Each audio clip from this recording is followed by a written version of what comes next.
یتیم فریاد. په لار روانم خپه نیولې شومه، یو دروازه مې نیمکښو ولیده. په دروازه کې یو ماشوم ولاړ و. ما ویلې ورږه یو تپوس دې وکړم. ما ویل بچیه سلامونه واخله. هغه ویل ته مې غمونه واخله.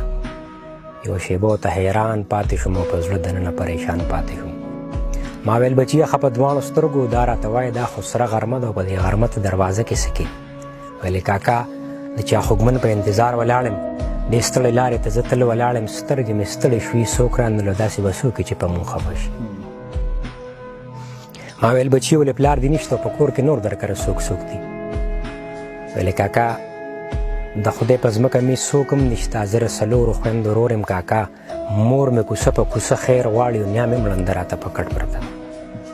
یوه سویلې مې د ګوګله بار شو. ما ویل خدای زړه دې نشته که نه، که چېرې وې نو دړدېدلې به وي. ما ویل بچیه ولې پلار دې څه شو؟ ویلې کاکا د پېښور په دماکه کې بابا جان والوته، د باجوړ په دماکه کې کاکاګان والوته. په دواړه لاسه مې خپل سر ونیسه، د خپو د لاندې نه مې ځمکه لاړه. یو شېبه ورته حیران پاتې شوم، په زړه دننه پریشان پاتې شوم. ویلې کاکا لږ شان مې ځان ته رانږدې که که نه، چې په تا مینه زه د تر ماته کړم. دواړه لاسونه مې ته کلکه راته کړل. یو شېبه مې ورته ښه وژړل.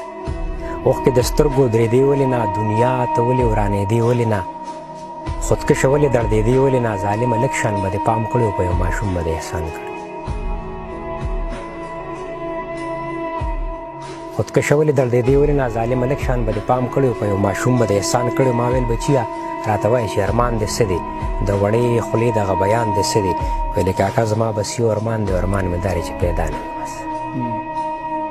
ویلې کاکا زما بس یو ارمان دی، ارمان مې دا دی چې پیدا نه وي بس. شاعر وایي زما په مخ باندې څپېړې نه وي او نشانونه یې مخامخ ښکاره و. د دردېدلې زړه داستان و خلکه، د یو یتیم د خولې بیان و خلکه، ستی د لارې نه واپس لاړ او ښه په زړګي باندې ستی